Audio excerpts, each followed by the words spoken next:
on the potatoes, man. What's good? What's good, everybody? Just tuning in live. We about to chop it up. My man AJ Carla in the building, Moody Black in the building. Who we also got Coco in the building. Of course, AJ's in the building, waiting for him to jump on the screen so we can get on the stream, jump off, and make it pop like that. But we got some things we're gonna talk about, and y'all know I always love when AJ come in the building because it's always some amazing vibes, and you're gonna learn some amazing things because the brother mine, he's just a genius. So yeah, I'm waiting for him to pop on, and y'all know what it is. Just sit back and relax, man. We're gonna learn some things and do some things and talk about some things, and you know how it is. You know how it is. Today is a different day. Good morning, everybody. Good morning, good afternoon. If you're just waking up, welcome here. I can't follow the link. I'm trying on both devices. So AJ, send it to copy paste the link. Let me see. Let me see. I think I might have your email, AJ. I think I got your email. If not, DM me your email and I'll send it to your email right quick. Send me an email. I might have your email because I know I sent it to you before. No, that's not it. You know what I could do? Who is this illustration? I'm not bringing guests up today, man. I don't even know who that is. I don't even know if that's a real person. I'm not bringing no guests up today. I got somebody that's coming on. So, what up, V? I'm not bringing no guests on. I don't really know what's the haps right here. Hold on, AJ. I'm gonna send it to you. I'm gonna text it to you. And see if it worked like that. See if we can follow it that way. See how that worked out. So if y'all just tuned in, just hold tight. I got my man AJ in the building. We trying to get a few things squared away right here. And AJ, that's the wrong AJ. Okay, there we go. There we go. I'll send you the link again, AJ. See if the link worked that way. You got it. Okay, cool. Let's see. Let's make this work. Got my man AJ in the building, man. Y'all know it's always, yeah, here we go. It's always a blessing when this brother's here. So y'all might as well just go on and get ready. AJ. What's up, man? Look here. Listen, bro, whenever I got you on my live, everything is up. It's all good. Man, it's all love. I was still vibing on the conversation you had this morning about love and all this other stuff. But the strange thing was I was I was working on a poem before a letter to my grandfather, right? So I'm getting these text messages that say from a number I don't know, say, you want to lose 45 pounds in 31 days and stuff. So I always mess with my sister. So I call my sister, I say, how many phones you got? She said, what you mean? I said, you keep sending me messages from some random phone to I need to lose weight. Now I don't appreciate that. She just bust out laughing. Because I don't know what to expect from you when you call me in the morning. But you know what? The beautiful thing in that, bro, is, a lot of times people are going through things that we don't know, and we find a way to make them happy just by being who we are. If I, and I'm not the only one who could do this, but I'm just saying an example. If I started telling y'all all the shit that's bothering me right now, y'all probably look at me like, well, how you even do a show this morning and your ass back on here again right now? You know what I'm saying? I got some troubles in my life right now. You know what I'm saying? But it's like I said earlier, if you don't love yourself enough to keep going, you're doing the right thing. Just roll over. You got to find a way. Like I raised all my nieces and nephews, right? Especially my nephews that all come and hang at the house. One of my nephews, I have two nephews that's in and out of jail all the time. One of them just got out. So my sister called me last night. She said, you need to talk to him. I say, who out? I just say, which one of them is out? So she let me talk to Stevens, and he said, yeah, Uncle Jeff, I'm good. He said, I'm back. I'm like, well, you can't say you back if you don't tell people you back from where. I said, you have to claim where you've been because that was you. You've been too many times not to claim you've been there. You got kids. You need people to know that I've been here and don't want to go back. Don't want to go back. So, and I said, you can't hang out with the people you was hanging out with before. He said, well, now I was hanging out with new people. I said, but you can't hang out with new people with old traits. It's the same thing. You might stay with the bad. I know. Might as well hang with the people you know that's gonna go to jail with you. At least you know you got help on the inside. but you know, but we had, you know, we had a kind of long. I said, man, we need to talk when it's just you and I, because there's some things I need to tell you that you're not. I can't tell you with other family listening, because I don't want them to think that I'm telling you something just because I'm angry at you. Because I had asked him before. I said, look, was it my fault? Because he spent so much time with me. Right. None of my sons have been to jail, not once. Mm. Right. You know, so I'm saying, was it my fault? So was there something that I did or didn't do? And I know, like, one of them's father was killed by my father. Mm. Wow. And the strangest thing was, you know, like he was talking about trouble. See, my sister was at a party. He was doing all kind of drugs and whatever. So he came to my father's house, and a whole lot of things went down. So my dad actually had to shoot him. And that was such a tragic thing to go through as a family. Wow. But it just lets them know that there's so many things that America has done in our communities to disrupt the Black family that we don't blame on America. We blame on family. Because that is a regular thing in America. Yeah. And we don't blame on family. Yeah. But check it. That was, you know, like this letter to my grandfather is not a regular kind of letter. You know, I don't think I write any regular kind of poems, but it was. You sure know. I started writing it because I was talking to people doing it, you know, before we trying to vote, and people was telling me why they don't vote, and I started thinking, I'm like, so if we had a legacy in our family that say, you know, your grandfather voted, so this is where he voted. This is the shirt he wore the first time he voted, or these are the shoes he walked 15 miles in to go vote. Or we had some legacy, we had some history to point out, like those shoes at the door, nobody wears them because those were your grandfather's shoes that he wore when he had to walk 15 miles to vote for the first time. Yeah. So these are the type of things we need in our family to let us know that we didn't. This really ain't home, and we have to earn our way here. We have to earn our way through here. And here we are sitting down thinking that they owe us shit. I think that whole idea they owe us is our problem. Now, I'm not saying they don't owe us, because they do. That's what they should. But how many years you gonna wait? Yeah, that's what I'm saying. If you was telling your job how much money they owed you and you got fired, so you still at home waiting for them to send you that check, you got to think about some different things. You listen, AJ. I need to back up for a minute, brother, and I don't want to spend a lot of time in it, but no. I just want to ask a question. Have you written about that that situation with your family that you were just talking about? Well, it's kind of in this poem in my grandfather. Now, see, I wrote about that one because it was talking about my mother. You know, it was the legacy of the women on my side of the family. Mm-hmm. Because when I learned that I remember my mother used to clean houses, used to clean this white lady's house, and she used to give her hand-me-down clothes and, you know, and food and cans and stuff. So we didn't know, you know, it was good for us. Like, hey, this is new clothes to me. Yeah. But then when I got older and learned that my mother's mother used to clean houses, and she used to take my mother with her to clean houses. So it's you know, my mother used to clean houses and her mother used to clean houses, and I don't want my sisters to have to clean houses. They need to go to college. They need to do this because we have legacies we keep perpetuating. Yeah. That we don't speak of to make changes in.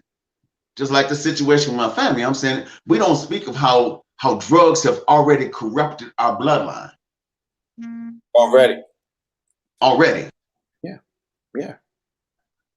You know, I got a piece in my Barack Obama poem that says, it's basically saying, you know, it's a lot of presidents whose fathers are turning in a grave because a black man is walking on a carpet that they never had a chance. They wasn't even invited to. And it lays on that, right? When you think about that, right? Because we've had without understanding of what a president is, black people talk a whole lot of shit about Barack Obama. Shit that he couldn't do. But we think because he's the president, he could just go do some shit. because I was one. I was one that was like, man, he ain't do this, he ain't do that. Then I had to realize, wait a minute, he can't. Well, I'm saying that's what I was telling people, because I heard Royce Watkins and all these people talking about Kamala Harris and other people talking about Kamala, and this one lady talking about Kamala broke up more families. I'm like, but the family she broke up, the guy appeared with a lawyer.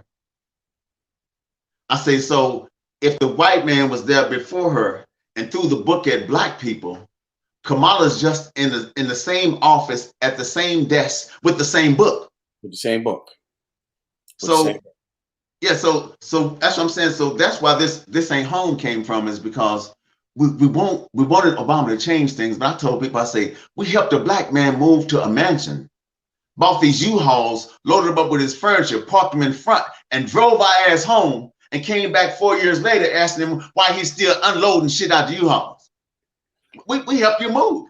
No. You helped me relocate. You didn't help me move. There's some other shit you got to do to help somebody move. That's right. We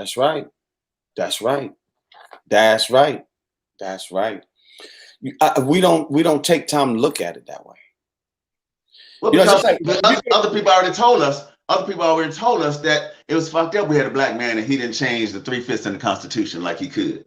Like he got an old feathered ink pen that could go back in time and rewrite some shit on the Constitution document that they won't let us see.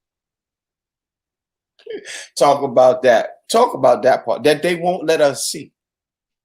Oh, you can pull it up. You can pull it up online. Which copy is that? That's my point. Shit, who wrote that one?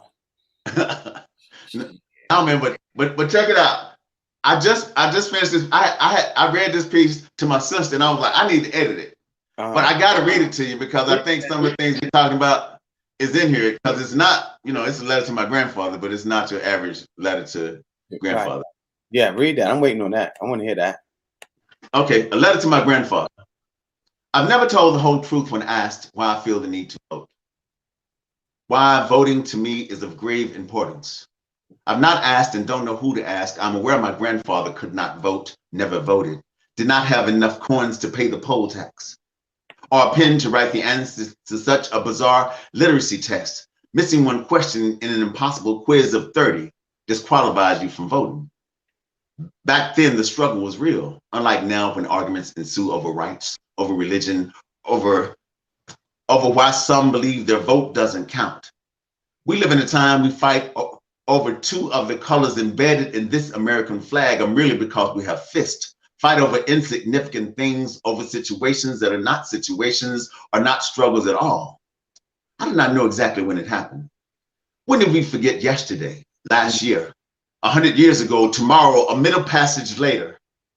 When did we forget the last hashtag, last beating replayed on our view boxes, recorded in a police precinct because of melanin?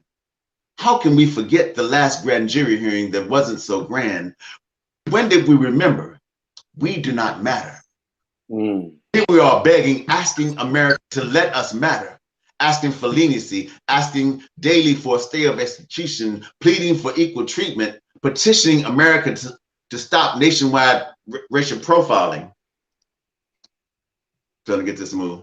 It should be illegal the way the police are constantly killing us in our cars, traffic stops, for a turn signal, red light, in our homes, on our front lawns, porches, at our grandmother's house, family business. I would ask my grandfather if he were here.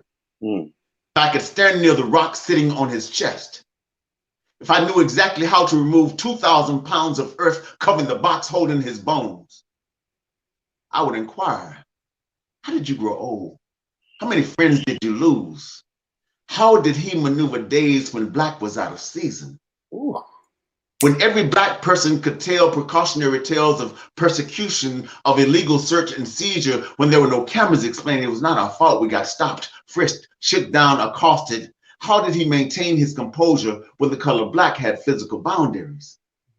There were places you were not allowed to venture when railroad tracks were the most familiar landmark used as a means of locating our townships. Grandfather, I bear your moniker, maybe even your likeness. You never realize the importance of memories until you discover yours missing. Until you have no memories you label important. Wish I knew your favorite song, which dances you enjoyed, how you swayed, the words you use. I have no tales to tell, no stories of old, no good, just bad. Dear grandfather, oh, how I need a word from you to pass the seeds, wondering why I never speak your name. How grand it would be if I could say you raised your daughter and not abandon her to fend for herself. If time was a mirror, who knew it would be no side? Mm. Who knew hindsight could ever be blind? I passed them stories of their grandmothers, but not one word of the thoughts or dreams from either one of their grandfathers. I can only wonder the lessons I would have learned. Your absence leaves holes in my days, gaps in my ability to father. But oh, how honored I am that I'm able to create a legacy wearing your name. It remains an American tragedy. I'm ashamed to inform you, I know, and I'm sure you knew, Black men have been missing for more than a century. Been missing since they made milk cartons. Since they've been able to send out Amber Alerts, since they were permitted to place pictures on the walls of the post office. You would never know what difference a grandfather makes in the lives of his seeds. There's something special about the way grandchildren run their fingers through blessed gray locks. Yeah. Through a beard touched by time. Dear grandfather, I wish you were here. Or a poet, or a writer. Wish I knew why you left, I would listen. Wish I knew how you felt, I would care. Wish I knew what you thought. Those are the diamonds I would share with my grandchildren proudly. I wish you would have left a legacy of thought. It would be my pleasure to keep your words in our hearts and our memories. Wow. Wow. Whew.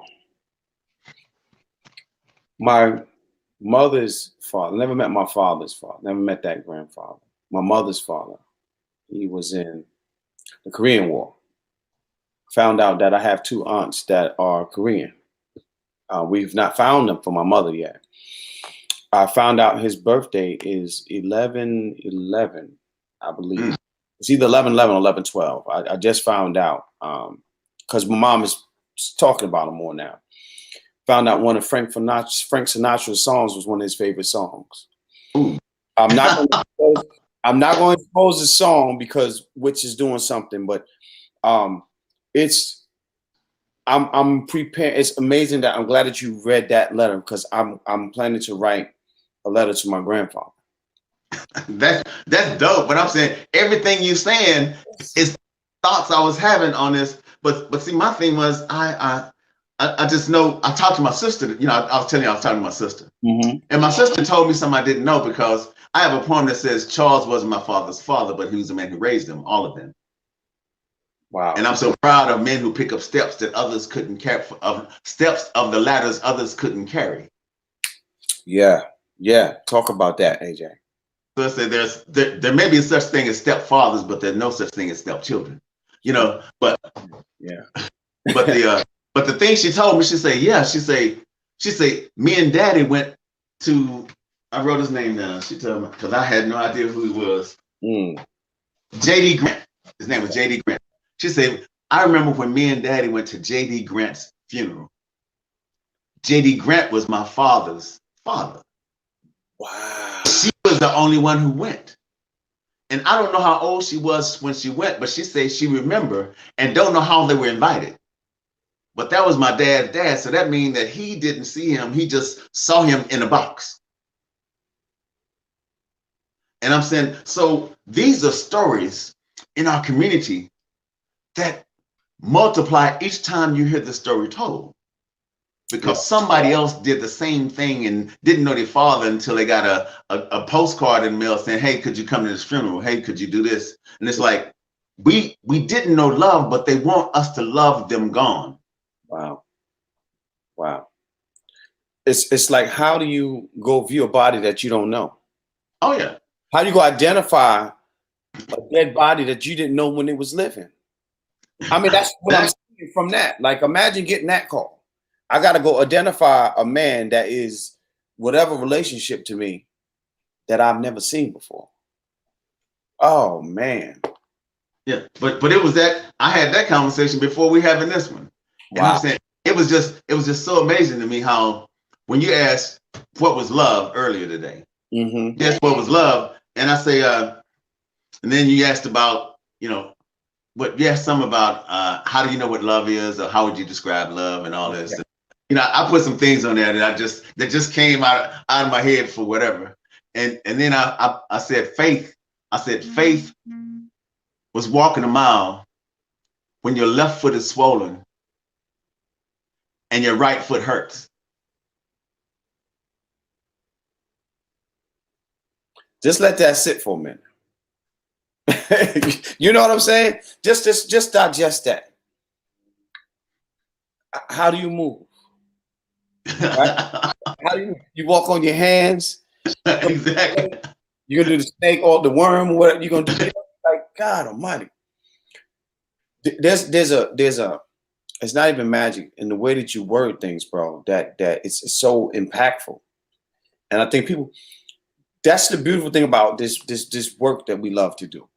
It's so impactful that 17 people get 100,000 different ideas from one thing that we said. Man, but I'm gonna tell you, the second time you bouncing out around here reading, dressing for church, that was fire, man. I'm saying I was working on my poem until you read yours, and I had to stop working on mine because I'm like, I gotta let some things grow in my head because this is, you know. I'm not finished with I'm saying, it's not a competition, but shit, somebody gonna win. Look, and it probably ain't neither one of us, right? Yeah, as I said, it's not a competition, but somebody gonna win. So they ain't gonna know it's a competition, but somebody gonna win. Cause and to me, that's, you know, I listen to a lot of people talk about creative writing classes and all these other things, and I haven't done mine because I'm putting together my questions in here. I was asking my girl, you know, the questions I was gonna put in my creative. I'm gonna give you one of them. One of the questions was, if somebody had read your book or heard you recite some of your poems, could they unzip your skin and put it on and nobody could tell it wasn't you if they read one of their poems? Wow. I think that is the magic. So for instance, like I said, when I read your book, well, I say book because I hadn't got out of I should have never picked up the Black Book of Black first. I should have waited. Maybe I could have got through the other one. I hadn't even opened the other one yet.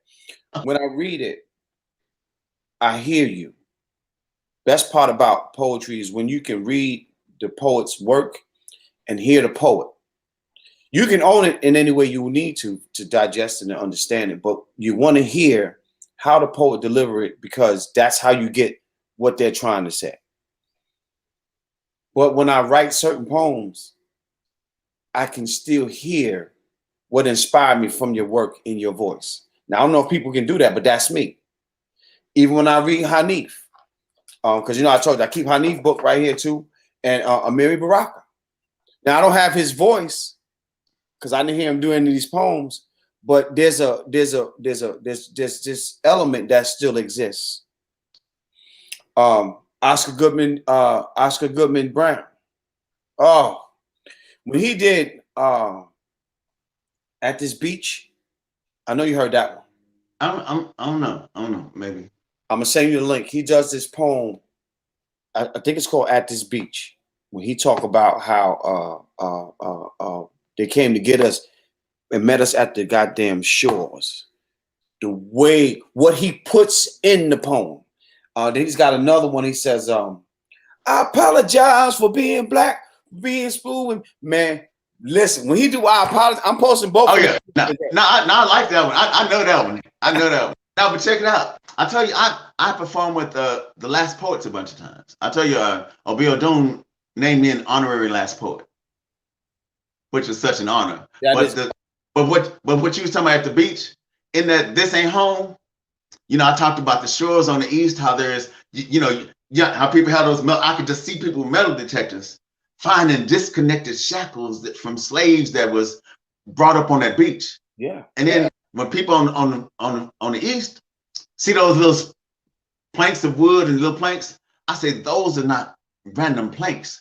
I say those are remnants of slave ships, ashamed of their participation, afraid since America left their names intact.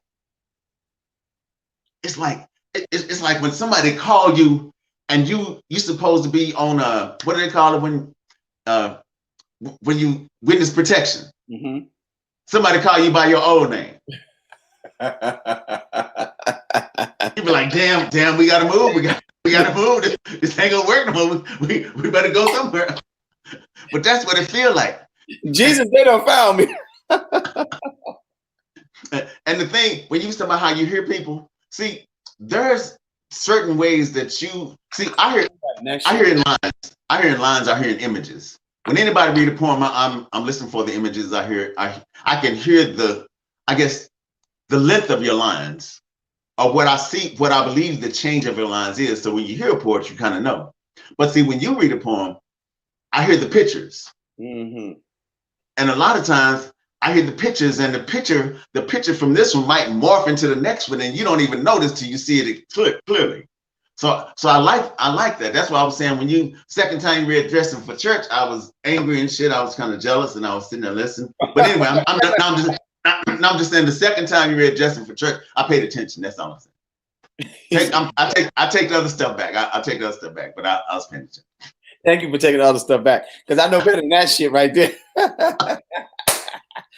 No, man, seriously, that shit is fire, man.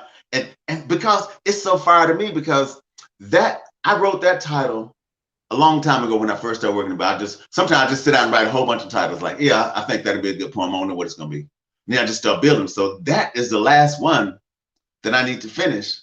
That and I'm actually trying to write a short story for my novel. I'm working on a horror story, black horror story. Okay. But I want to die first. Oh, only white people die. It might not be horror, depending on who's dying at that point. Yeah, I'm saying no. Only white people die in the story, so don't worry about it. I got that covered. No, but what it is I'm trying to write it in a short story form. I want to put it in the back of this book, because I want this. That book has excerpts, so I wanted this book to have something different. So I'm putting 2 essays, Dressing for Church and Inhumanity Clause, and in the back I want to have the title of this book is saying Making My Long Story Short. Wow. And just have an excerpt from that book. Yeah. But title of the book is February though, and it's a girl's name. Wow. So you can imagine where it's going. Wow. Man, there is some. So just the dynamics of your work, brother. Just the dynamics of your speech. It causes a person to kind of sit up and fix their tie. It's like, hold on, this ain't no regular average walk around the park right now. I'm gonna have a conversation with a real man that knows some shit. And a lot of times we don't do that anymore. We used to do that, but we don't do that now. Now it's just everybody, no matter what your age is, we just shucking the job. It's the same old shit. But it was a time where, there goes so-and-so father, you better pull your pants up. Well, we didn't really walk around like that anyway, but our clothes might have been dirty, but they was going to be fit on our ass. Especially somebody's dad, because he going to choke the shit out of you and take you home. You get choked again. Yeah, he gonna put you in the car and get out the car with you and walk you up and talk to your dad. Like this ain't finna be no what they call it, FaceTime. Yeah. It's gonna be FaceTime, but not the kind of FaceTime you want. Listen, I used to take my 3 sons to it was Fort Fest. Take all 4 up to the barbershop down the street. I was gonna do an interview with the guy. He plays guitar, so he owns a barbershop. Been knowing him forever. So then I would take my other son right before I went to college to the barbershop. We went there and they was in there talking about football, talking about this and that. So I tried to explain to him. I say, look, they asked me a question. I say, Alex. I moved back and just let Alex answer. Because it was like, you don't really get to ask me questions unless he can't answer. Wow. And he tore their ass up. They was looking like, what? I'm like, no, this ain't, we prepared when we walk out the house. And prepared, I mean, for war, for a barbecue, for a family reunion, for a quinceañera, for, walk out the house. We prepared, so we don't walk out the house just, like we just randomly going nowhere. Right. But you had to, because you don't know what you're gonna see in the next 5 minutes. Oh yeah, man, I can't wait to come your way, man. I'm out to come that way, man. I gotta come and hang. 'Cause I was looking at the pictures, man, of y'all little event this past week. Yeah. How many performers y'all have? We had, oh my gosh, let me see. Okay, so we had 7. We had about 9. Okay. No, that's wrong. Me, with Star, V, uh, Shane, Elaine, Superman, Kay, the 2 girls, the young brother. We had 12. We had 12. Okay. We had 12. We had 12. Yeah, because I saw the pictures and the paintings and the sketches. I'm like, man, that's fire. And it was 2 artists back there painting and drawing at the time. You know, that was going to be the last one for a little bit for 2 reasons. Because so COVID is spiking up again. Yeah. And the facility we in said we can do. It used to be 50 people in the building at a time. They cut that to 25. That right there was a red flag for me. Number one. Then it's getting cold. So getting cold, we were going to be inside with the things down because people who don't come inside, they can still listen from their car on the radio. Yeah. With the transmitter. But my thinking is, I don't want to be in here with COVID rising up so high. Let's just take a break and we can come back later when some of this shit clear up. Because I can't do it. I don't know why the military can't just, they've been putting chemtrails up there all this damn time. Just put some damn Lysol up there and blow some of this shit away. We'll be okay. They've been putting all the kind of shit in the sky. Put some Lysol. No, bleach. You know, didn't he say bleach get rid of that shit in about 20 seconds? Listen, all the rain that we have and all the pollution in, put some Lysol in that shit for a change. No, but the thing you said the COVID. See, I definitely want to talk about that. Yeah. Today at 11:30, I have a COVID test because my last COVID test was still positive. Although I'm feeling great, Right. because what I've been doing is like in the evening, man, I shut it down. I say I'm getting some rest because that's why I'm getting up at 7 so I'm going early so I can get up and check your show out. It's 7 o'clock in the morning my time, but Yeah. I'm saying I hadn't been stressing and working hard because usually I'm working on a million things. Mm-hmm. But I say I need to take my time because see, COVID is not a joke, and a lot of people think it's funny. Yeah. I'm saying when you get COVID and you understand that, look, my body I've never felt my body feel that tired. I would walk downstairs, have to sit down on the sofa before I take upstairs whatever I was taking, then I have to sit upstairs and rest before I even eat or drink whatever it was I brought back. Wow. And I'm like, it was like everything was a marathon, a journey. Damn. And I'm saying that every other day I had a fever. Wow. So I couldn't get rid of it because it kept coming back. So I'm feeling good now. I don't have any fever. I feel like I'm about 80%, but I just want to make sure that my body's rid of COVID. So I wanted to say that because I want everybody to know that when they say they wanted 25 people in the venue, it's not because they're hating your ass. It's not because they don't want the venue full. They're not closing your restaurant because they don't like your food. Right. They're closing this down. They're asking everybody to wear a mask because it matters. It matters. Because I'm saying, man, my girl, man, we've been safe. We got bottles of disinfectant and hand sanitizer all over the house, in the car, in the back seat, in the glove box. Look, and I keep shit right here. Listen, I keep shit right here everywhere I'm going. I got every damn thing I need, but that don't mean nothing. That's just no. We had a friend that needed somewhere to stay, so we let her come and stay in the house. And you always think the people around you are caring for themselves as if they care for you, or if they care for themselves. Either way, it would be the same. Yeah. But that was the wheel missing. Mm-hmm.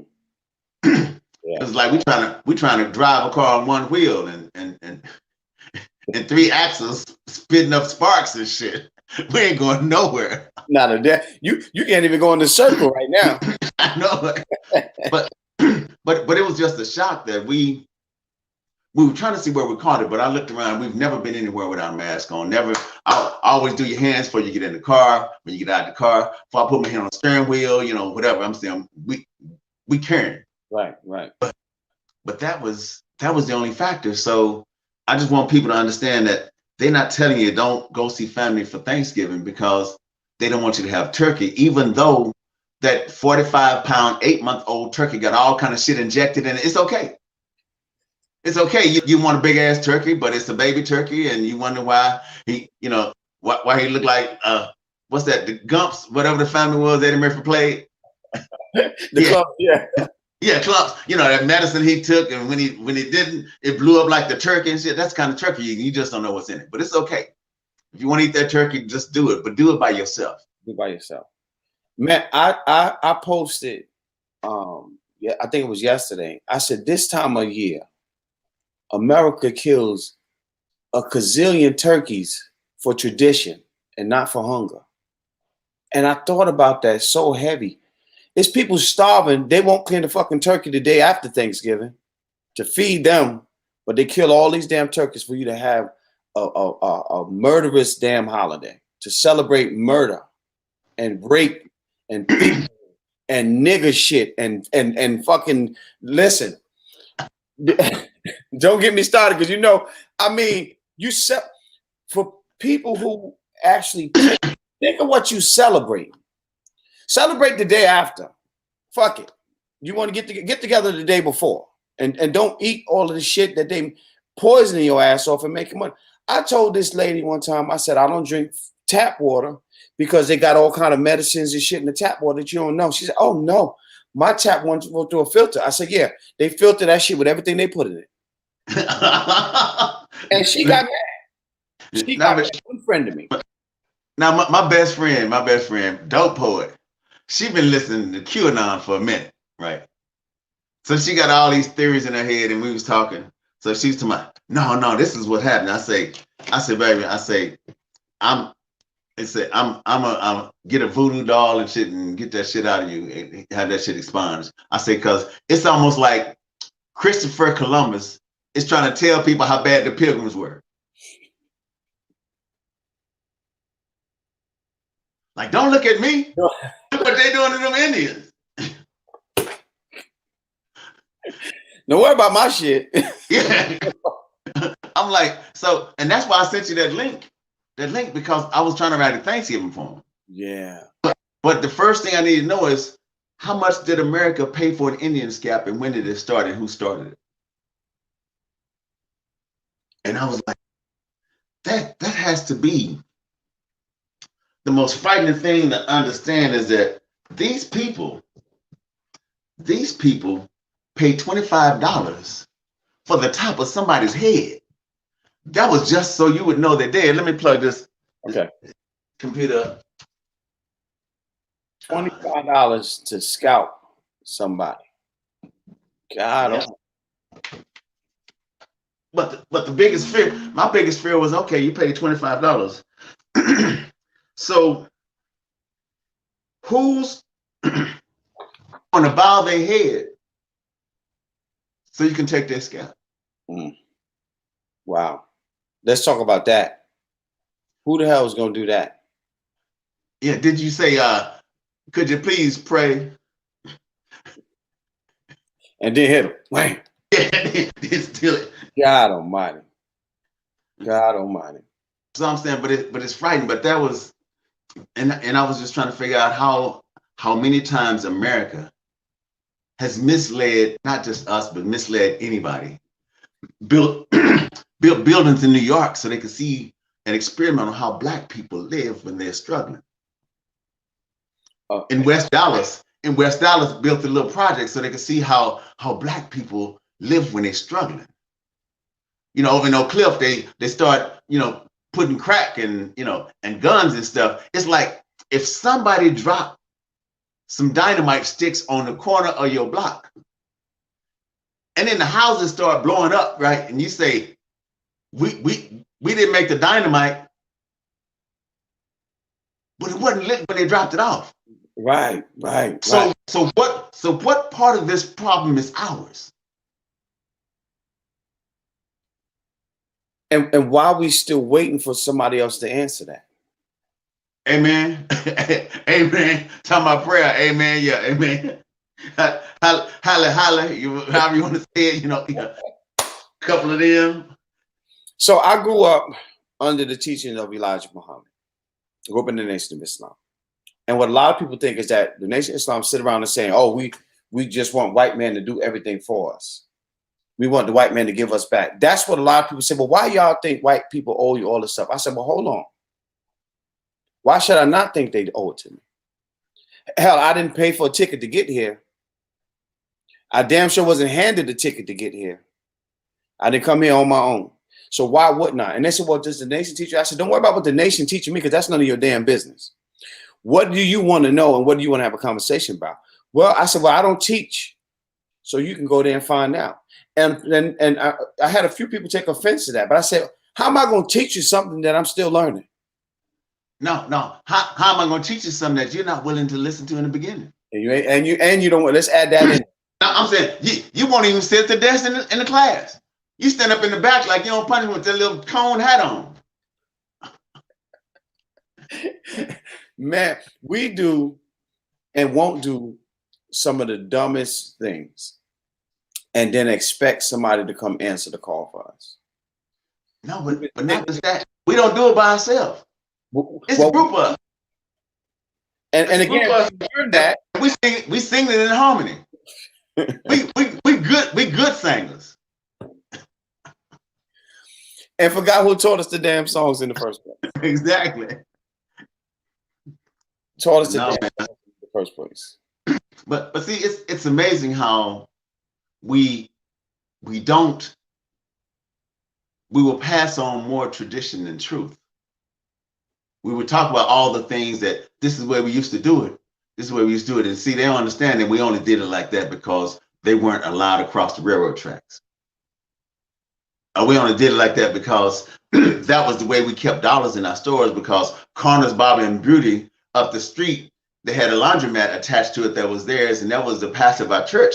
And I used to go to the barbershop and they would let me shine shoes. My dad used to shine shoes. So I grew up shining shoes. I know how to shine some shoes. And I had this little brush.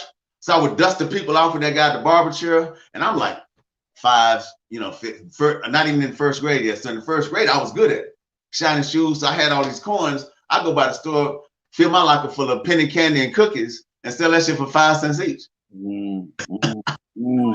So I'm saying, so it was a bomb. But the thing was, I saw Black people in business hiring other Black people for their businesses. And I remember the pastor of the church gave my mom the station wagon with the wood grain on the back and on the side. And that was our family car for a minute.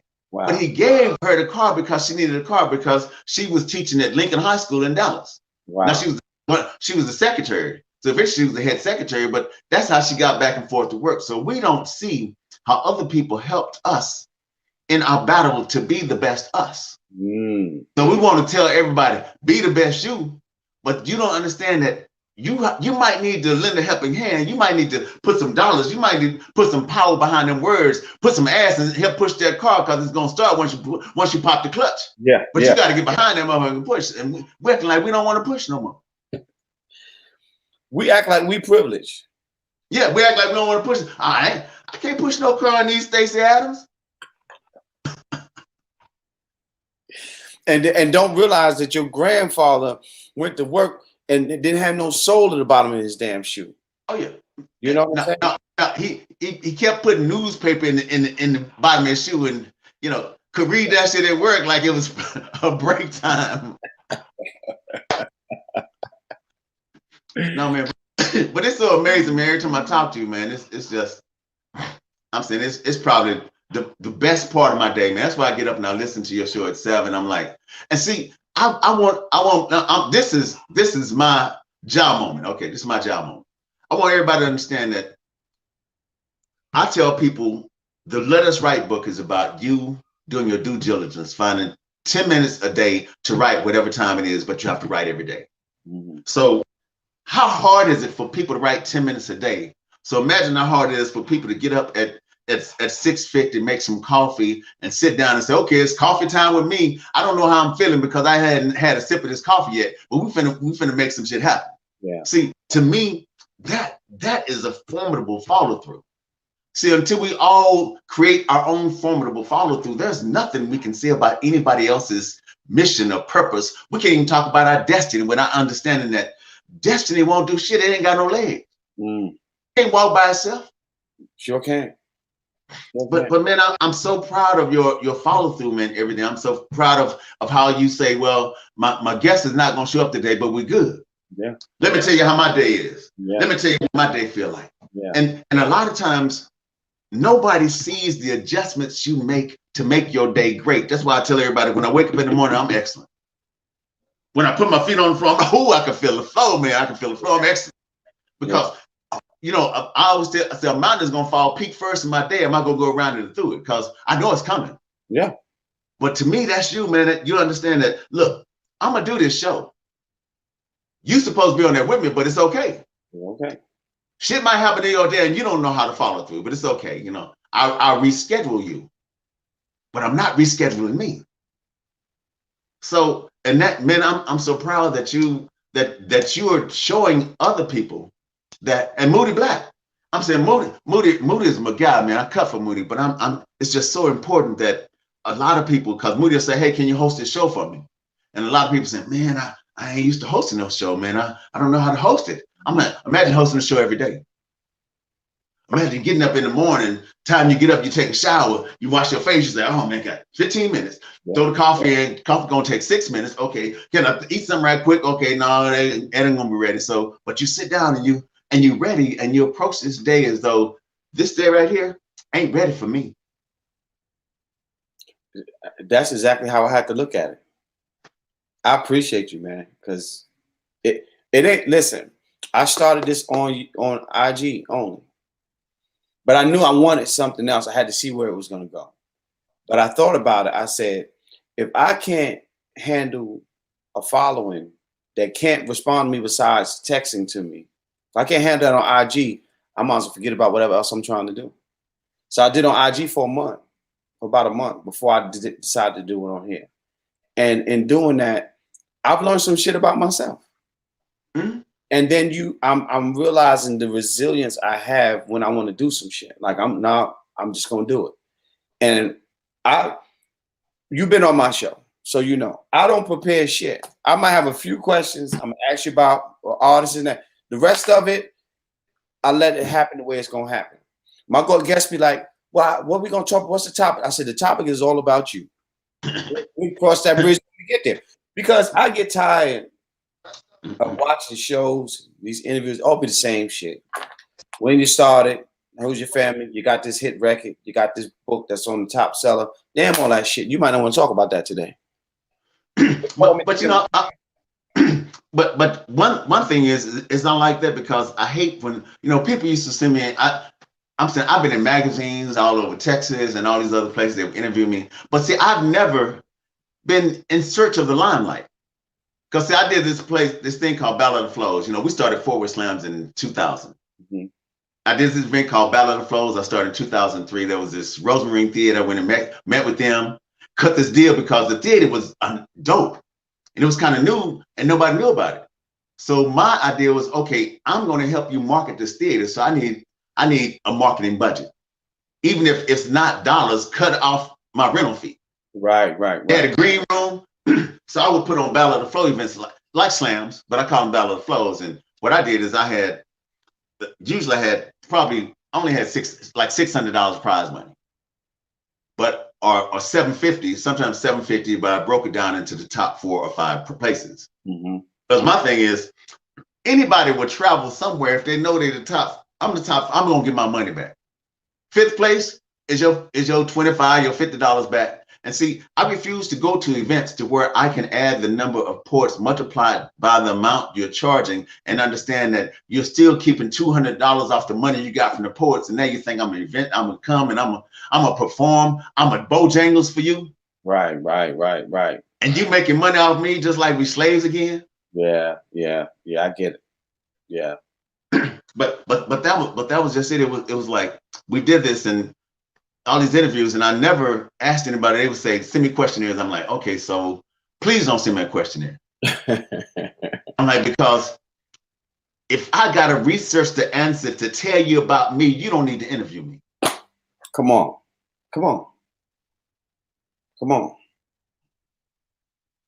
How can I not tell you the truth about me and you're asking about me? I'm saying, if an event I had and you bring it up, I'm saying, tell me about it. I don't remember them.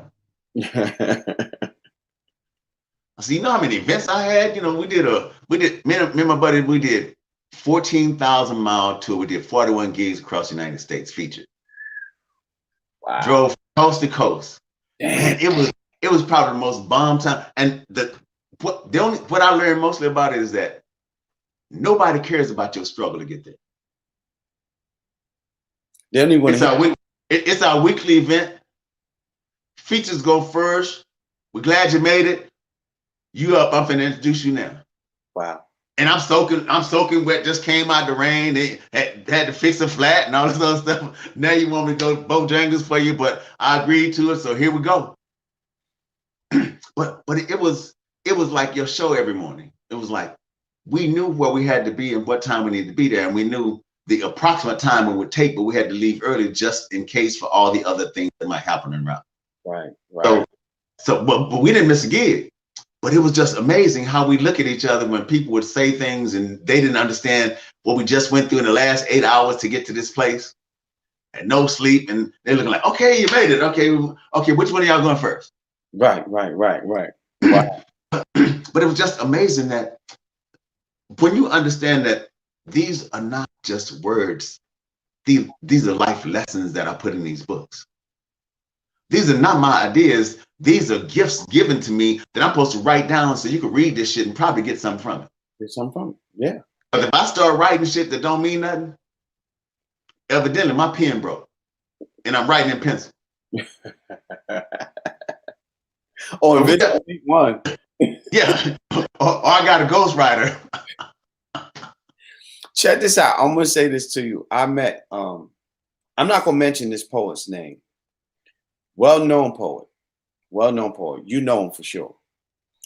And he made mention at one of my events, one of my open mics, he mentioned that if a poet never takes a bus tour to do circulate and do different events, he can't be considered a real poet. Now, I got on my mic after that because, goddamn it, first of all, you ain't gonna do that shit here, not in my goddamn fucking spot. Number one, because it pissed me off for you to say that the people who don't understand that, that might not be their journey. That don't mean they can't write. So I thought about that the other day, and then I said, guess what? Know what he doing right now? Whatever he been doing, but people watch this damn live for the poet that ain't took a bus trip to do poetry and open slams nowhere. And I thought about that, man. It's real disrespectful how a lot of these people, my path ain't your path, bro. And what I like telling you, your path ain't worth nothing because my path was different. So what would you say to that? If somebody said that to you, what would you say to that? I would tell them, I said, no, I've never taken a bus tour. But tonight, I drove here on E hoping I could sell a couple of books or CDs so I can make it home. Come on. So tell me which battle is the worst. Mm-hmm. I'm gonna leave my car here and walk home because I couldn't sell nothing, or you gotta wait till in the morning for a Greyhound. Sound like the same thing to me. So I'm saying, because we want a lot of people to understand our fight. Yeah. But we don't understand that our means it's my fight.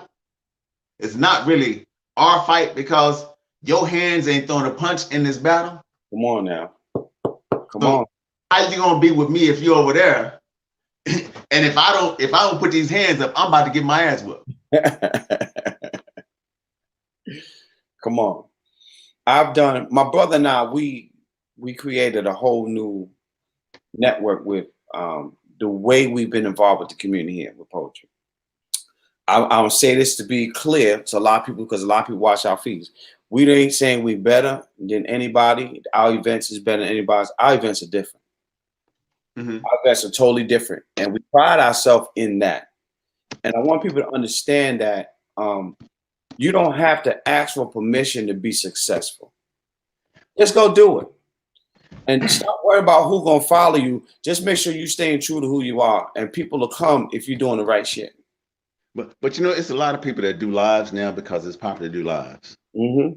But I hate for people to go on somebody's live and say, okay, we waiting for other people to come in. Okay, y'all send a little airplane out. We need to get more people in the house. We need a lot of people in here. We're gonna wait. We're gonna wait no matter how long it takes for people to come. I'm like, but I'm Yeah. here already.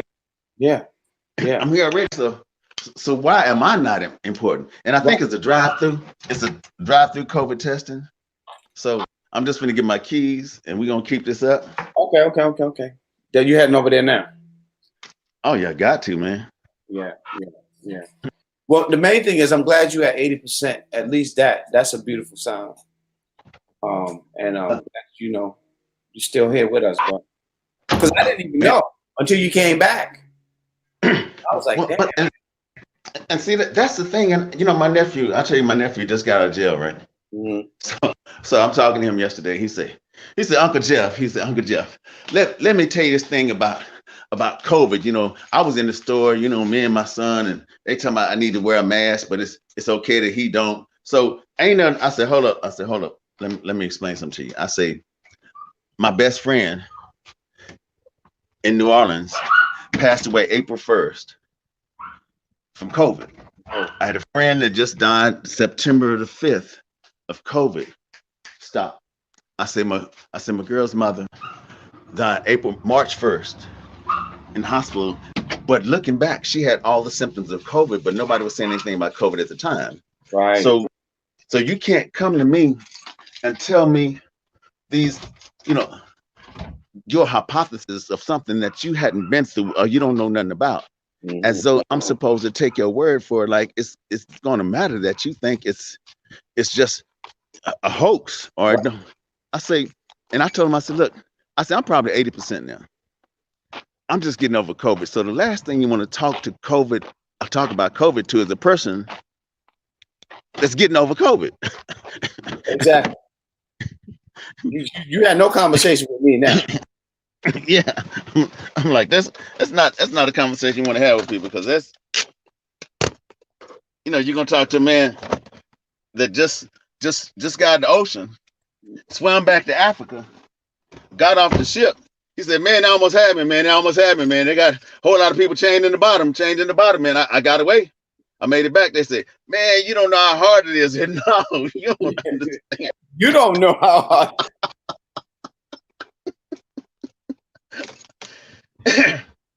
Man, I did not know that COVID was going to be what it is. And none of us did, right? But he did. He motherfucking did. He did. Yeah, he did, because he said to the newsman, yeah, this is a lot worse than the flu. Yeah. This stuff killing people. The phone gonna switch to my phone in a second. I think I'm gonna find out. So give us. Yeah. So y'all just tuning in. We talking to AJ. So he's in the car right now. So we got switched from Wi-Fi to regular cellular. So he'll be back with us in a minute. But nobody wants to hold accountable anybody these days. I'm saying nobody wants to hold anybody accountable. So how can we not be held accountable ourselves? At the end of the day, that's gonna be the first person you hold accountable, yourself. I gotta be mad at me when I didn't do what I knew I was supposed to do. I can't be mad at somebody else. It's my shit.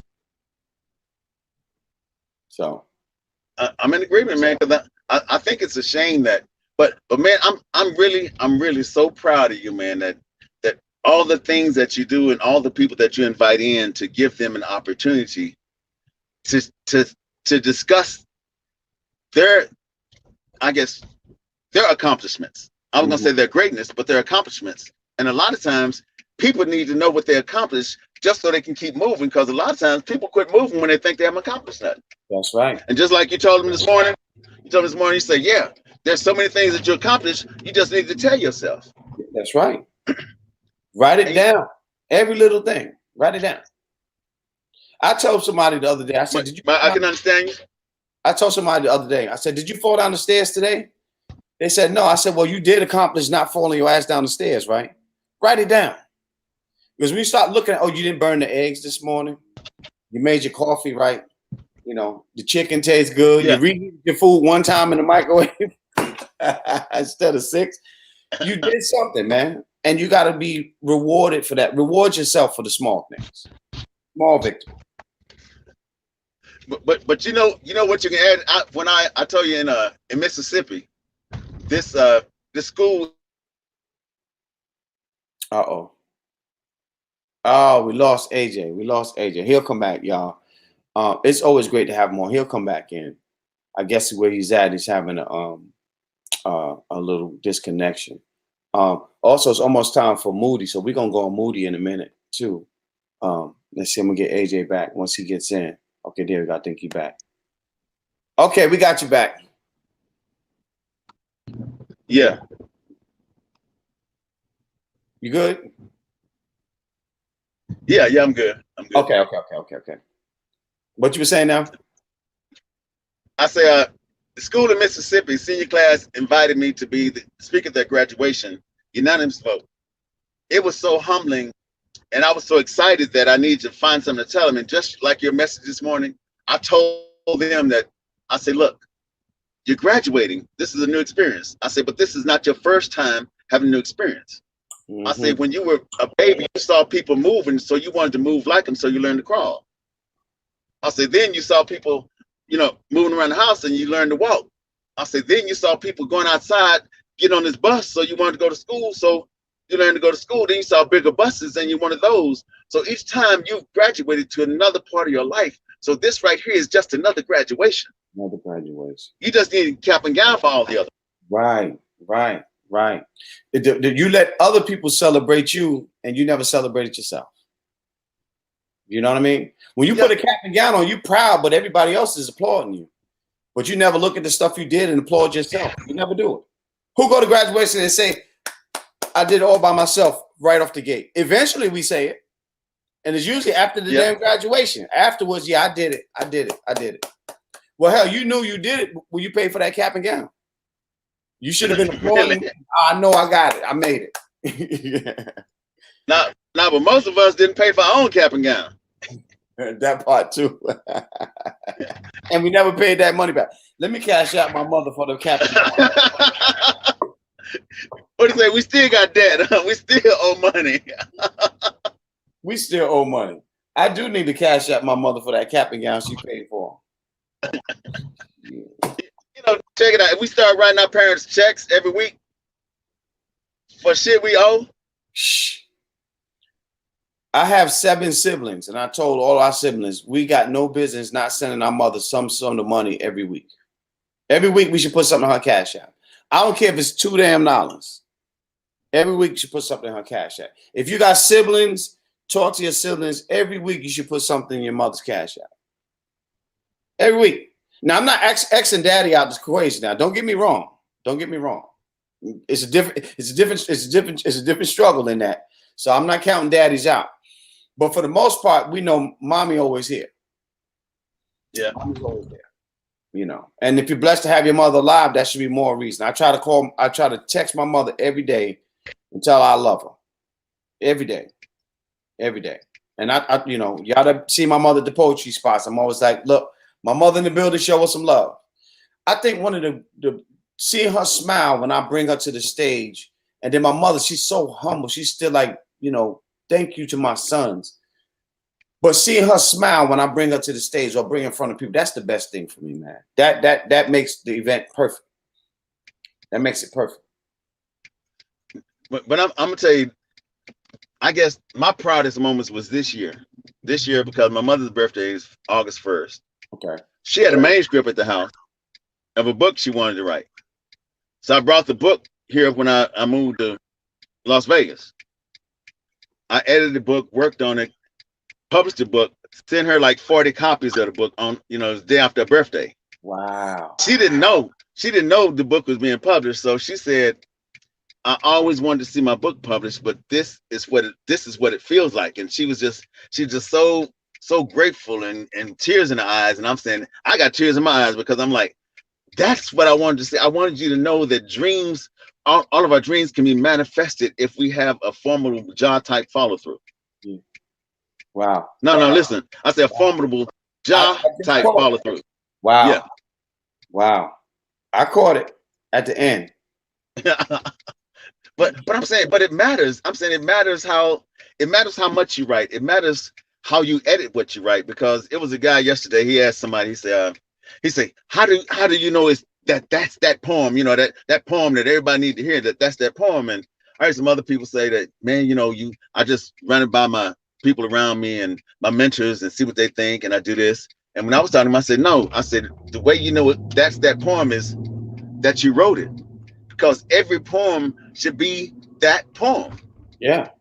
I'm saying you can't. I say you don't have 4 kids and just put shoes on one of them.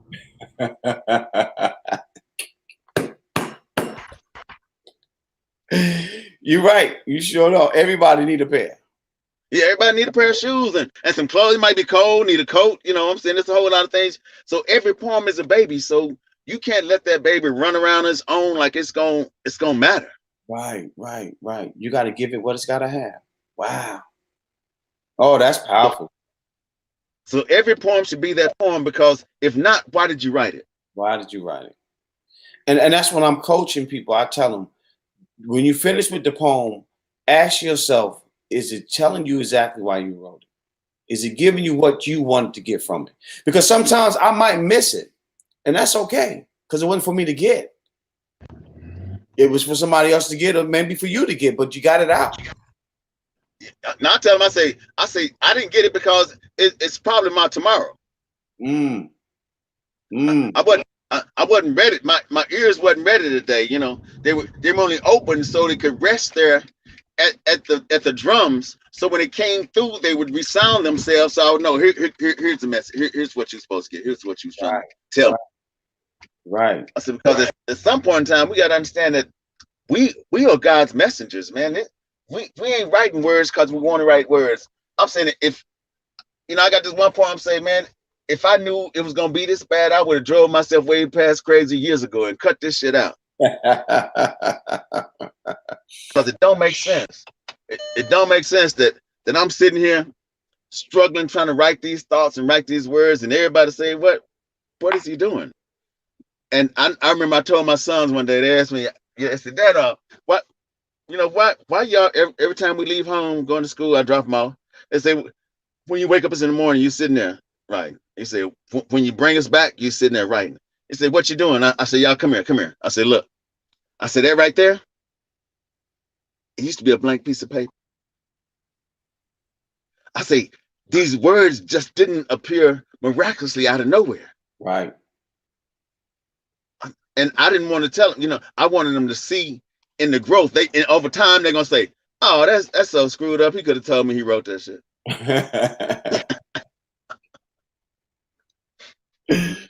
Man.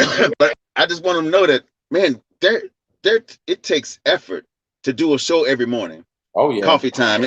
But it don't take effort. It takes coffee to do coffee. Somebody gotta make the coffee. I make the damn coffee. Somebody buy the damn coffee first. Yeah. I'm saying, so that's what I'm saying. So we start looking at the trail of things that have to happen before 7 a.m. on the West Coast come, and it's 10 on the East. Yeah. Coffee time. You say, man, we got to understand that somebody got to have an alarm. Somebody got to put the water in the pot. Mm-hmm. Got to make sure you got some sugar, because I can't drink my coffee black. Yeah, I got to put some cream in there. I don't put sugar. I just put the cream in there. That's gonna be it. That's my sugar, the cream. Yeah. I'm saying, but that's why I wrote the poem Coffee, because everybody liked their coffee different. Yeah. Everybody got their favorite brands, their favorite this. And I just wanted to say that, you know, that America had this place where they got their favorite slaves from. They worked the hardest. You better know. It may be the same place where they got their favorite coffee from. Wow. It very well could be. So I'm saying, until we began to understand that life is circular, everything we do has something to do with everything we've done. Yeah. Everything we do has something to do with everything we've done. So how do we create that circle? How do we show people the path of seeds and how they grow, and the path of ideas and how they bloom into these books, and the path of paper, that how they kill these trees and they arrived at my house and these things, and now that I sent them off and they came back as a binded book. I say, this is a process. Oh yeah. It didn't happen by osmosis. Something has to die in order for something else to live. It still says that. Exactly. But you ain't got no books without no damn trees. Oh yeah. And I always tell people, I say, do me a favor. I say, make sure that the tree that sacrificed itself for you wasn't sacrificed in vain. Mm. That's a damn poem. Let me write that down. I'm about to send this one over to Wits. but that's the truth. I'm saying, because we think we spending time on something, but we don't understand that somebody spent time to get us the things that we're spending time on. So multiply time 2. So your time have to be have the value of 2 people. Yeah. Then when you send it away, that's a 3rd person. So now the time you spend has to have the value of 3 people that wasn't even there when you spent time on it. Hey. God almighty. And that 3rd person might not even read the shit. I know it, but don't know. But like you said this morning, Amazon. If Amazon charge you for the books, that's what they should charge you for selling the books, because it was worth that to them. And I understand. But my thing is we always have a sympathetic ear or empathy for our captors, for our masters. Like, hey, master didn't mean to give you that last lash, but you did earn them first 10. Well, shit, you just go to add one more, and if you ain't gonna take none away. But I'm saying, but that's how we sound. That's how it sounds to me. And sometimes I don't say them because I'm like, my tongue is not kind to people that don't understand. I wish I could make, because my girl told me, she said, well, just like I told her about the skin part, if they can unzip your skin, can they wear it? If they've read or heard a couple of your poems, and people would notice it wasn't you. Right. It's because sometimes we sound so much like other people that people can close their eyes and be somewhere else and think they've already heard the poem that you're reading. That's magic. I like when somebody says, you know what? I went in that poem. I went to that destination. That means a whole lot more than you. That means more than you buying the book. One person buying the book don't make me rich. If I can give you a poem that changes, I was talking about that today. I changed that young man's life. He said he can go home now and be okay with his chaos that's going on because something I said in the poem. I don't even remember what poem it was, but I gave him something that he can live with now. That is dope, man. Because I remember this guy came to me. I was in Deep Ellum. Deep Ellum in Dallas, they used to have this art thing where it's all blocked off and they got everything going on. They got 4 or 5 stages. They got rock bands, gospel bands, country and western bands. They got poetry over in the corner. Mm-hmm. So, people walking by might not stop, might stop and hear a poem and keep on going. So I'm doing the set. I'm like, okay, I just stay do a set to everybody come. I do however long you want me to do sets. So I'm just rocking pieces. When I get off the stage, this white dude comes to me and grabs me and he's crying on my shoulder. He said, man, thank you so much.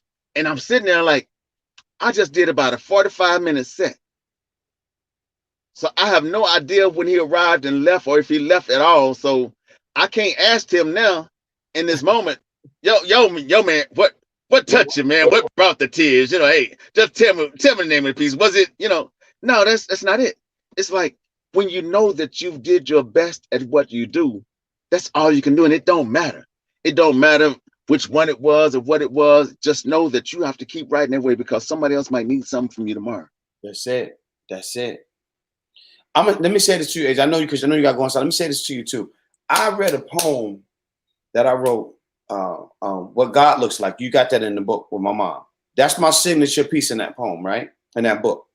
I wrote that poem with my mother on my mind, with her sisters on my mind, my grandmother, every Black woman that lived in the struggle, from projects to everything. That they was on my mind. That's why I wrote that poem like that. I read that poem in this theater full of white people. It was 3 white people in the audience, and I was 2 of them. Okay, that's how many white people. It was 3 Black people in there. I was 2 of them. That's how the face was covered, right? At the end of the show, I'm shaking hands and hugging people, and there's this woman, an older white lady, and I mean, Father Time whooped her ass. I mean, she was up there in age, right? And she was trim. I mean, I'm just saying she had a lot of moons behind her, right? And she's standing there with her walker, and she's she's shaking, and then I'm realizing she wanted to talk to me, right? Afterwards, she said that was the most beautiful poem I've ever heard in my life. And my point I'm saying that is two things. Number one, you don't know what you're giving somebody who might not. They came there for that shit. Number one. Oh yeah. Number two is I've had poets tell me, I'm with being off book. I get that. I understand that. And getting off book, you can perform your poem better. I get that. But when I write this shit on paper, it's not supposed to stay there. And until I get it on here, it's still supposed to get off this paper. So the poet said one time, until you get off book, you're not going to deliver the message like you should. I did that day. And I read it from my goddamn phone. And that woman got up out her seat and waited there. So this, come on, sit there. It's not supposed to sit there. Now I've had conversations with people, just like somebody said, man, I'm a page poet. I'm a performer. I'm a slam poet. I'm this. I'm like, no, but when you keep throwing that poet around, putting a metaphor in front of it, it doesn't change the authority or the reason the poet is there. I say, so if you wrote it down, it's not yours anyway, because you would have kept it to yourself if it was a secret. It would have been a secret. So if you're a slam poet, and there's no slams going on right now because PSI has been defunct for what, 2 years now almost. Yeah. So if you're a slam poet, what are you slamming? Where are you slamming it down at? So can somebody not in a slam get what you were saying? Because we all need a message during this COVID. Oh yeah. Oh yeah. Big ass truck pulled up behind me like I'm a move. Man, I ain't moving. No, but the thing is just like you said, I remember the poem I read. I used to do this poem slanging, right? That was my first slam poet. My slam poem I wrote was slanging, and I wrote it because I just came out of the studio with my homeboy in Cali. I did an all love portrait CD called Love Seasons. All love portrait. Wow. So I was thinking of how I would see drug dealers on the corner. So my concept was that I'm a poet. I got a couple of chapbooks in this CD now. So I got a bag on my shoulder. I'm standing right next to the drug dealers on the corner, slanging these words. Wow. So I'm like, yeah, I'm slanging too. Yeah, y'all slanging. I say, but check out this, man. I got them words, man. I got them words. No, man, I got them words. And that was the whole concept. Like, wow. You got whatever, but I got these words, man. No, check this out, man. No, shit, really, man, I got them words.